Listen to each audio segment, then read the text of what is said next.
Hey YouTube, Jedi Fuka here, and in this video we are doing the Chaos Shadow with Auster. I have a team that's fairly free to play friendly for the most part, and you can make switches. Now this team for me, we are going to be getting that 22 mil damage. You should be able to hit the 11 easily with this, even with swapping out the champion who's not as free to play friendly. Now keep in mind, my clan has already pushed all the stat bonuses, so that's going to be helping me out a lot here.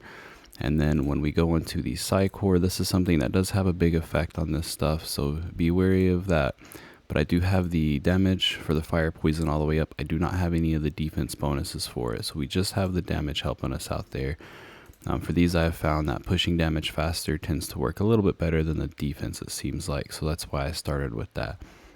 So here's the team we're going to be using. We're going to start with Furbath as our lead here.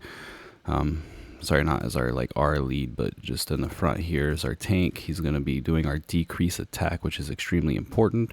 Our other support is going to be Vikhook here. Hopefully you guys have these two. They're very important, especially for battles like these. Vikhook is going to give us a cleanse. He has a decrease attack that'll be helping out throughout the battle. And then I'm going to put him in this gear right here that's going to give us some extra attack as we're coming through here. And then we're using a wild team, so we have the epic Tsunami. If you guys have him, definitely build him up and use him. We are using the Executioner set. Then we have Felicity over here. You can change her out with any other wild healer, wild damage dealer, depending on who you got. I don't have her scrolled out. And then I have Eric as my other one, which he is the free-to-play friendly legendary that you're going to get. I do have him scrolled out. I scrolled him out in Season 1. So we're going to do this run, then I'll show you the stats, and we'll go from there. Now, the main things in how this run works is we will want to do a little bit of manualing. So for the first part, I want these two to get their moves off first. That's going to give us that decrease attack and our increase attack on all of our champions, or sorry, decrease defense. And then what we're going to do from there is we have a certain time that we really need him to use a skill. And then I want these two to make sure they go after Furbath, which they should be. There we go. So they're going to be going after that decreased defense gets landed by Furbath. And then I want him going right there after that Frost lands. And now what this setup is going to do is that he's going to keep cleansing that Frost. He's going to keep our team healed up, so we're going to be good to go on that end. Furbath, we're going to keep trying to get this decrease attack towards the end. I am going to try to sync it up a little bit early on. You got to be careful, because whenever you get him out of sync later on is where it really is going to affect your fight. And then we're just going to let our damage dealers run. So we're not going to use the decrease attack this time, and the reason being is I want to try to get it to where he's landing within this area, so we could try to cover these two attacks if we can, although it's okay if you're covering those two attacks, I'm sure. This just kind of seemed how it was working for me when I did it before. So we're going to do it like right in here. So boom, we'll get that decrease attack, and then sometimes Vikhook down there will reset that decrease attack, and our damage dealers will be going while that decreased defense is up.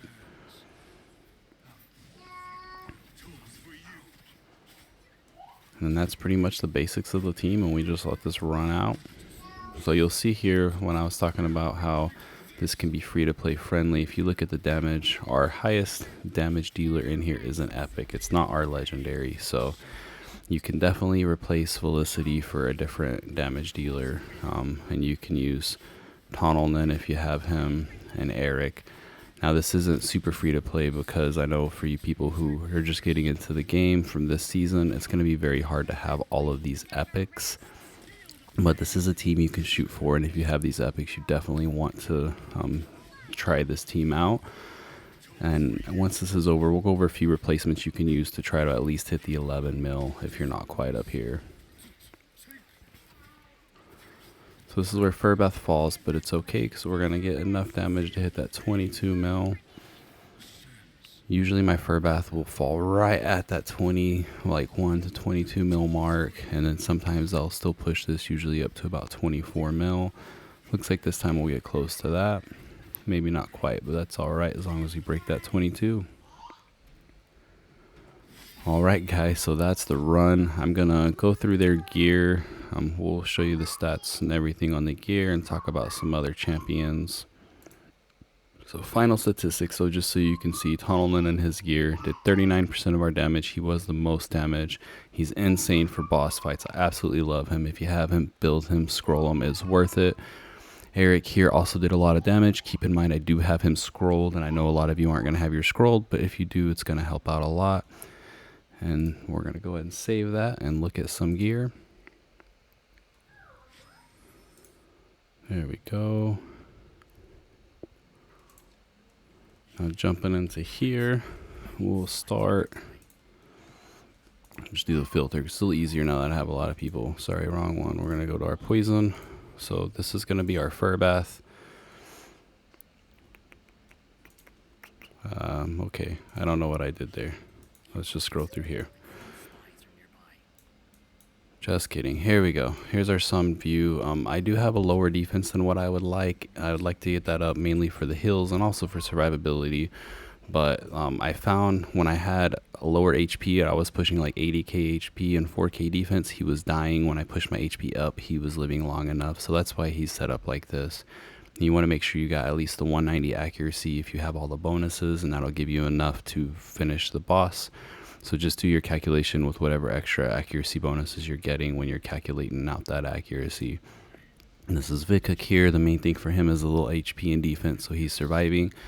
Get as much skill haste as you can. I don't have the ideal setup. I only get the skill haste from this set. I would like to have some runes that have some skill haste, which I don't right now. And that's fine. I need to go farm that. But a little bit of skill haste works for him to keep him in tune. And then we got that mirror there to help with the extra healing. Now our main damage dealer here is going to be Tunnelman. We have him in an execution set. We push the 80% crit rate because that for him is like 100%. And then we have the 186% crit damage.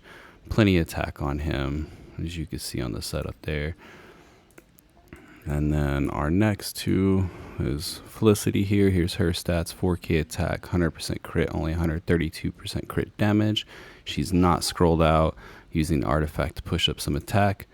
And then Eric, 4,200 attack, 100% crit, 158 crit damage. Also in that same set with the Executioner. From my testing, it seems to do a lot better than the other sets for these bosses. I could be wrong on that, but it's definitely good to check that out for yourselves and see if that works for you. But anyways, guys, that's the champions. That's the run. I hope this helps out, and y'all have a good one.